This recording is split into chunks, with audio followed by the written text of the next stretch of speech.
It starts off in 1 John chapter 1, verse 1. It says, that which was from the beginning, which we have heard, which we have seen with eyes, which we have looked upon, and our hands have handled of the word of life. For the life was manifested, and we have seen it, and bear witness, and show unto you that eternal life, which was with the Father, and was manifested unto us.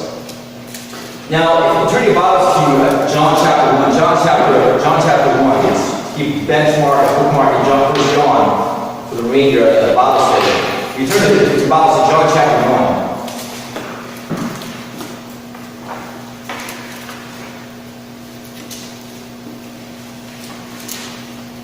Now, in John chapter 1, of course, some of these very familiar verses to us here today. They're some of the greatest verses written in the Bible, where it says, in the beginning was the Word. Now, of course, that's a capital W. That's not just any word, but that is the Word. It's God's Word. And that's going to be the reference of Jesus Christ, as we'll see later on in the chapter. In the beginning was the Word, and the Word was with God, and the Word was God.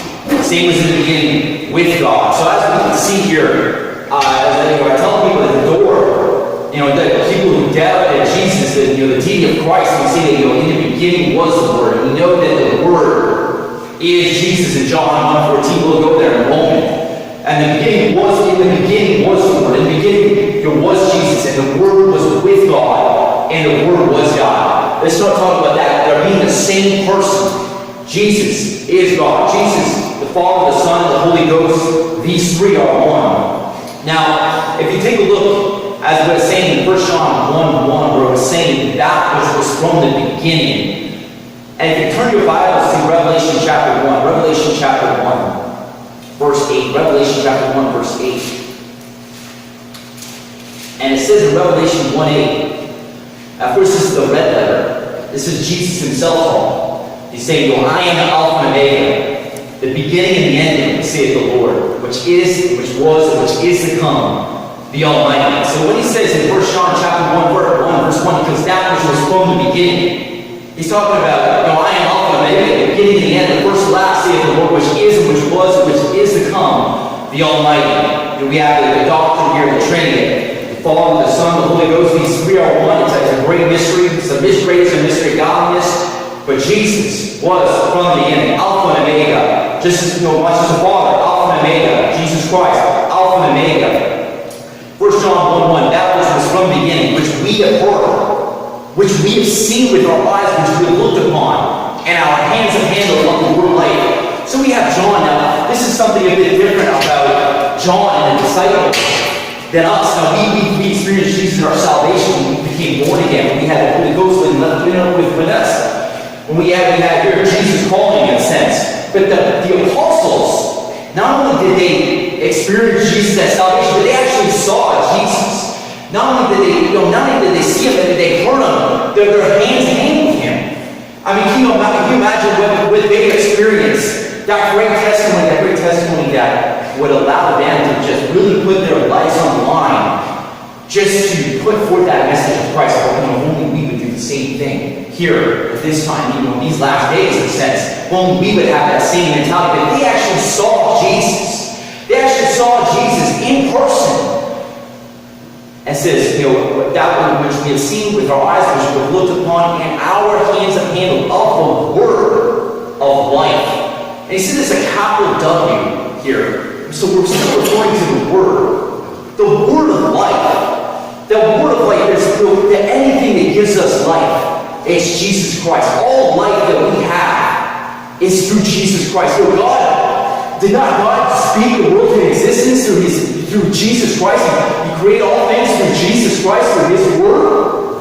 That's the word of life. That's everything that gives us life. Now, Luke 24:39. Luke 24:39. This kind of touches on, if you go to Luke 24:39, you keep a place mark there in 1 John chapter 1. Luke 24:39. This is Jesus talking. He's talking to his apostles. Behold my hands and my feet, that it is myself. Handle me and see. For a spirit hath not flesh and bones as the see me have. And this is the resurrected Jesus. They got their hands handling him. They experienced it. In a sense, Jesus had, when Thomas, doubting Thomas, right? Did not Thomas doubt Jesus? And he said, put your hands in my side, put your hands in my hands.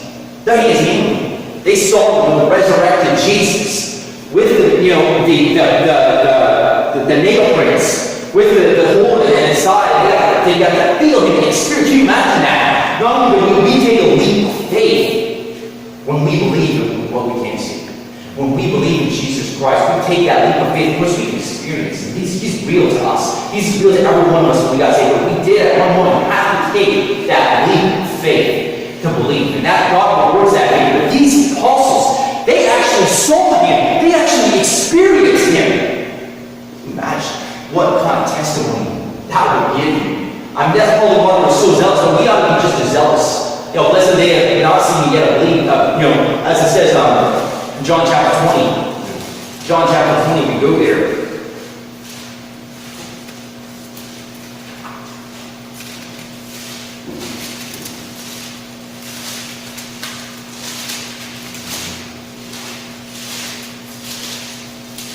As it says, blessed are they have not seen yet. John 20:29 says, Jesus said to Thomas, because thou hast seen me, thou hast believed. Blessed are they that have not seen yet believed. So we can be more blessed for having that kind of zeal that they have, that kind of desire to serve God. Blessed are they that have not seen yet believed. We could be that blessed because those the apostles got to actually see Him. Now, moving on to 1 John chapter 1 verse 2. 1 John chapter 1 verse 2. It says, before the light was manifested, for the light was manifested, that light that Jesus Christ, the word of light, was manifested. God was manifest in the flesh. That was, never, some people say there's some Old Testament appearances of Jesus, or Old Testament appearances of the Lord, and I think you can make a good case for that. But the bottom line is the light was manifest. This was God manifest in the flesh, and we have seen it, and bear witness, and show unto you that eternal life which was with the Father and was manifested unto us. Now, of course, if you turn your Bibles to John chapter 1 verse 14. John chapter 1 verse 14. John 1:14.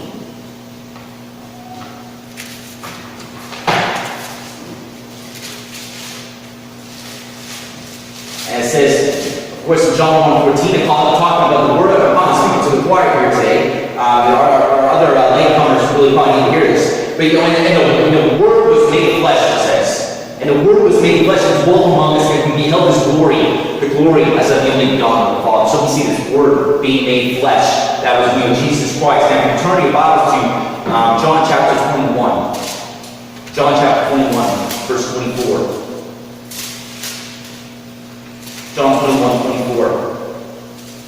And it says, this is the disciple which testified of these things, and wrote these things, and we know that his testimony is true. And Acts 2:32 says, this Jesus hath God raised up, whereof we are all witnesses. And of course that goes back to what I was saying, that the Apostle John, he was a witness to Jesus Christ. The apostles were witness to Jesus Christ. They had experience seeing Him before He died. They experienced seeing Him when He rose from the dead. Many of them saw Him and ascend back into heaven. So when it says in 1 John 1:2, the light was manifested, and you've seen it, bear witness, and show unto you that eternal life which was with the Father and was manifested unto us. Now, these people's testimony, think about it. We take a leap of faith when we put our faith trust in Christ. But it was these men here, these apostles, John and Peter and James, and the people in the upper room, the 120, they went out and said, this was real. We saw Him. We experienced Him. So when they say that we've seen it and bear witness, they wrote His word. They wrote that down.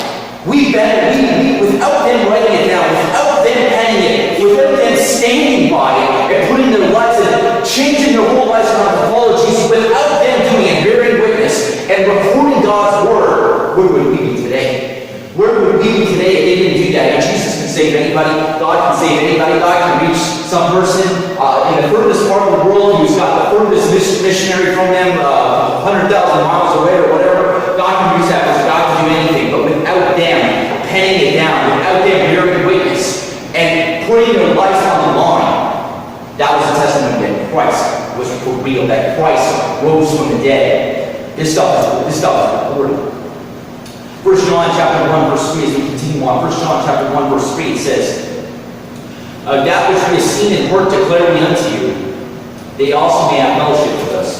Truly our fellowship is with the Father and with His Son, Jesus Christ. And these things write we unto you, that your joy may be full. Now, I think some people, as we'll get into this verse in a second, we're going to focus on 1 John chapter 1 verse 3. What he's saying here, that which we have seen her declare we unto you, also may have fellowship with us.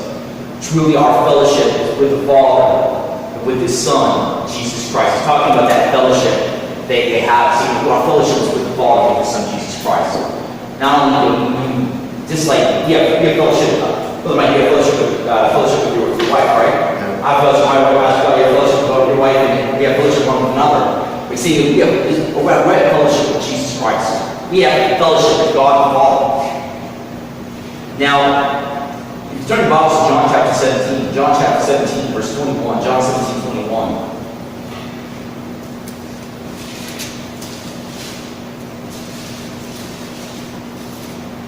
John 17, 21. And this is Jesus, of course, talking his prayer to the Father. John chapter 17, great, powerful chapter. It's saying here, now this is Jesus. Jesus talking to the Father, saying, that they all may be one, as thou, Father, art in me, and I in thee, that they also may be one in us, that the world may believe that thou hast sent them in glory which thou gavest me, I have given them, that they may be one, even as we are one. I am them, and thou me, that they may be made perfect in one, and the world may know that thou hast sent them and hast loved them, as thou hast loved me. Jesus taught and praying that they, what he's praying here is that we would be one with Jesus. We would be one with God. Just as Jesus and God, the three that bear record in heaven, the Father, the Word, and the Holy Ghost, and these three are one. Jesus, just as Jesus says that they all may be one, as thou, the Father, art in me, and I in thee, that they also may be one in us, that the world will believe that thou hast sent. The greatest thing that we can ever have is be one with Christ. And of course we have that if we have the Holy Ghost living within us. And it's Jesus' desire, it's God's desire that we all have that saving salvation, that we all be one with Him. Just as think of Christ, of course, being God, the fellowship He had with the Father, we can all have that same fellowship. This is what the world needs today, more than anything, to know that they can have that fellowship with Jesus Christ. Now, in Acts 4:20 it says, for we cannot but speak the things which we have heard, which we have seen and heard. We can't help but speak those things. The apostles, of course, what they experienced, they couldn't help but speak about Jesus. I mean, how can you imagine you were there? Imagine you're there and you were like, you followed Jesus around, and then you saw Him crucified. You saw Him crucified, you saw Him beaten. You saw Him put in the tomb, and then you saw Him rise from the dead. Can you imagine? I mean, you couldn't help but speak that. To see Him rise from the dead. I mean, the holes in His hands, in His side, to see Him ascend to heaven. Can you imagine? I mean, you can't help, no wonder they couldn't help but speak the things they heard and seen. I mean, no wonder they had such a powerful testimony. No wonder they were willing to put their lives on the line. We ought to also, the same way, be willing to put our lives on the line. That says, and these things write unto you, that your joy may be full. 1 John 1:4. Now, you might think, sometimes you look at John chapter, the book of John itself, but these are written that you might believe that Jesus is the Christ, and that you believe He might have life in His name. John is a book written to get people saved. Yeah. But and we see that in 1 John here, it says, and these things write we unto you, that your joy may be full. I mean, you can even take it, and I'm not saying that this is the only reason why this 1 John letter was read. They said, hey, these things are writing unto you, that your joy may be full. I mean, they said, hey, you can have joy in Jesus. I mean, most churches today, right, they're like, you see the kids, right? And you see maybe some kids that are being taught along by their parents, some teenagers, and they're just sitting there, and they're like, they're looking like, I don't want to be here. What time is this thing over at? Right? Is that what God wants us? Oh No pun intended. Anyway, no, but the thing is, I mean, that's what, when I meet people, when I was a teenager, people going to church, they were like, this is treasure. But it says, no, these things write me unto you. That your joy may be full. This is joy. Jesus Christ, being born again, being saved, serving God, reading the Bible, memorizing the Bible, studying the Bible, going out soul winning. That's joy. These things write me unto you. Your joy may be full. You're hearing preaching. I love hearing preaching. That's probably one of my favorite things to do in the world. These things write me unto you, that your joy may be full. When we hear God's word, that gives our joy to be full. And you can say that this book, John didn't write this book so people be miserable. He wanted to wrote this book so people have joy. Yeah, if you can't have joy in Jesus, what are we trying to sell? We're not trying to sell anything. But we can't have joy. I mean, sometimes we're, let's face it, the struggle in life, sometimes we all have hard times. The bottom line is, these things right away unto you, joy may be full. John 15:11, turn to John 15:11. John 15:11. John 15:11 says, Jesus says something kind of similar here. In John 15:11 says, these things have I spoken unto you, that your joy might remain. These things have I spoken unto you, that my joy might remain in you, and that your joy might be full. Now, of course, John 15, John 15, we start off with the book of John 15. He's talking about abiding in vine. Branch cannot bear fruit itself, except that the more abide in me, the more abide in the vine, the more can we accept the abide in me. John 15 starts off all about abiding in Christ. You know, those people who don't abide in Christ, they're cast forth as a branch that wither, rather men gather them and cast them into the fire and they burn. But what he's talking about, Jesus is talking about abiding in Him, walking with Him, praying to Him, reading His Word, being close to Him, having fellowship with Him. He's saying, these things have I spoken unto you, that my joy might remain in you, and that your joy might be full. Now, we see here, better even than our joy is Jesus' joy. These things have I spoken unto you, that my joy might remain in you, and that your joy might be full. Better than anything is that not only we have joy, but we have Jesus' joy in us. And this is why he wrote this. So the Bible, God's Word, this is written to give us joy. This is written to give us happiness. Because following God and having fellowship with God is greater happiness than any one of us can have in the whole wide world. 1 Peter chapter 1 verse 8. 1 Peter chapter 1 verse 8. 1 Peter chapter 1 verse 8. It says in 1 Peter 1:8, whom having not seen you love, and whom through now you see him not, yet believing you rejoice with joy unspeakable and full of glory. And he's talking about here that whom having not seen you love, and whom though you now see him not, yet believing you rejoice with joy unspeakable and full of glory. So God gives us joy. 1 John chapter 1 verse 5 continue on, it says, this then is the message which we have heard of and declare unto you, that God is light, and in Him is no darkness at all. You turn now to Isaiah chapter 60. Isaiah chapter 60. Isaiah chapter 60.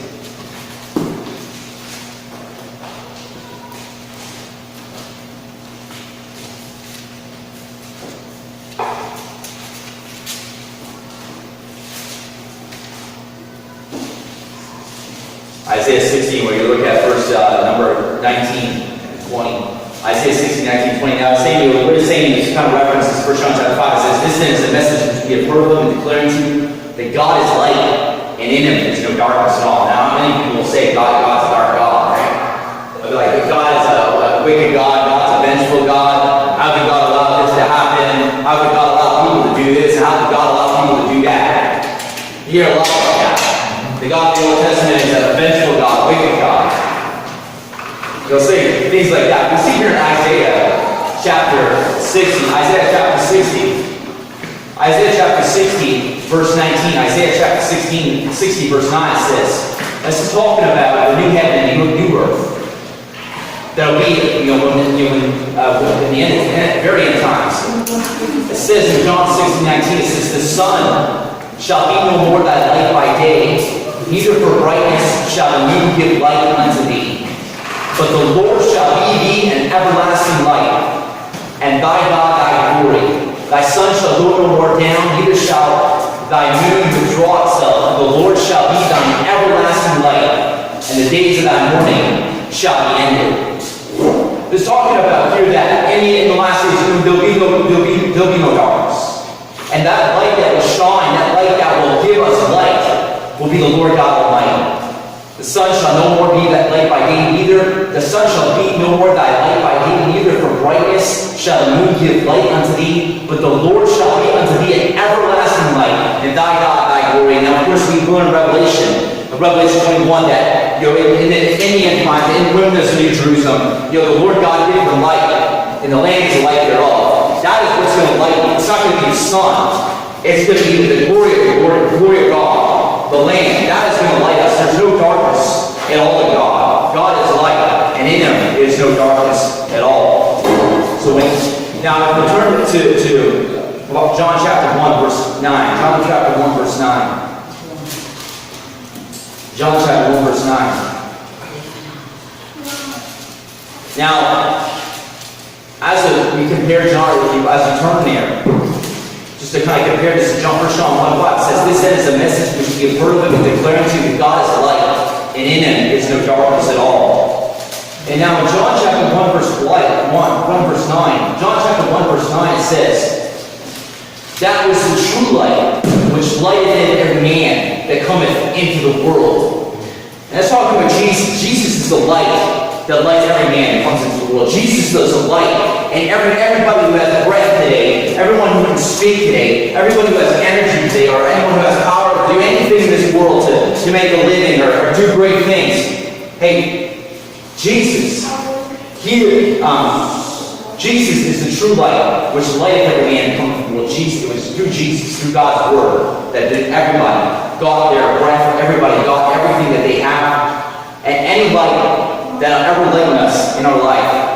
I think that some people meet when they're young, maybe, and they're not saved. You think about the world, the world. Kids want to be a big businessman. They want to be a football player, make lots of money, right? But let's face it, life eventually gets to you.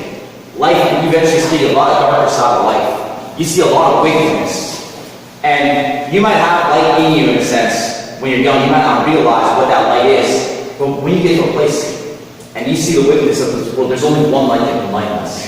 Right? In Him was light, and the light was the light of man, and light shined in darkness, and darkness comprehended eyes. And that light, Jesus Christ, that is the only light that can give us happiness in the world. We'll end there as we'll continue on next week. Dear Lord God, thank you so much for this time, God, to study